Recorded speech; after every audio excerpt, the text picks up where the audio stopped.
বিশ্বের প্রথম দেশ হিসেবে অপ্রাপ্তবয়স্কদের সোশ্যাল মিডিয়া ব্যবহারে নিষেধাজ্ঞা দিয়ে আলোচনা এসেছিল অস্ট্রেলিয়া। তবে ৩ মাস পর হলেও যুগান্তকারী এই আইন বাস্তবায়নে রীতিমতো হোঁচট খাচ্ছে দেশটি। নতুন এক পরিসংখ্যানে দেখা গেছে বয়সের ভুয়া তথ্য দিয়ে এখনও অবাধে এসব প্ল্যাটফর্ম ব্যবহার করছে বেশিরভাগ অপ্রাপ্তবয়স্ক, যার দায়ভার মূলত প্রযুক্তি প্রতিষ্ঠানগুলোর ওপরই বর্তাচ্ছে। এরপরও নিজেদের আইনি সিদ্ধান্তের পক্ষে শক্ত অবস্থান নিয়েছে অজি সরকার। বিশ্বের প্রথম দেশ হিসেবে অপ্রাপ্তবয়স্কদের জন্য সামাজিক যোগাযোগ মাধ্যম নিষিদ্ধ করেছিল অস্ট্রেলিয়া। কিন্তু ৩ মাস পেরোলেও এই আইন বাস্তবায়নে রীতিমতো হিমশিম খাচ্ছে দেশটি। তা সত্ত্বেও নিজেদের এই যুগান্তকারী নীতির পক্ষে অবস্থান জোরালো করেছে অস্ট্রেলিয়া সরকার।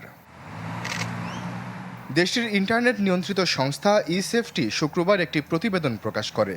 সেখানে দেখা যায় ১০ থেকে ১৫ বছর বয়সী কিশোর কিশোরীদের প্রতি ১০ জনের ৮ জনেরও বেশি এখনও সামাজিক যোগাযোগ মাধ্যম ব্যবহার করছে।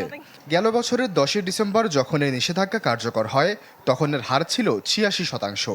৩ মাস পর সেটি মাত্র ৫% কমে ৮১% দাঁড়িয়েছে।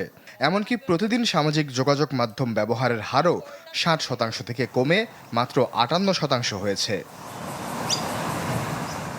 নিষেধাজ্ঞা সত্ত্বেও কিশোররা কিভাবে অনলাইনে থাকছে তার একটি সুস্পষ্ট ব্যাখ্যা উঠে এসেছে এই প্রতিবেদনে। মূলত প্রযুক্তি প্রতিষ্ঠানগুলোর ব্যর্থতাকেই এর প্রধান কারণ হিসেবে চিহ্নিত করা হয়েছে।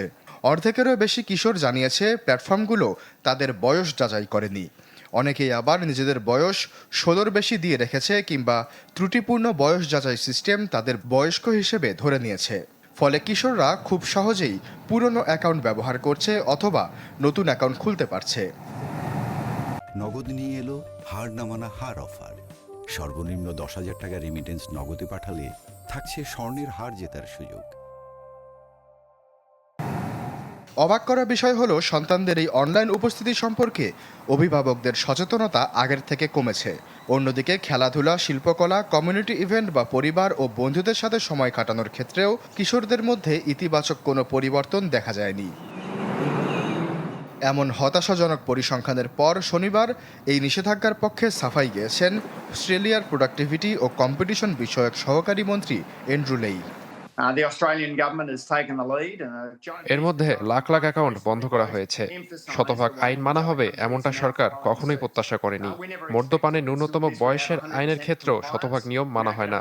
তাই বলে আইন তো আর অপ্রয়োজনীয় হয়ে যায়নি।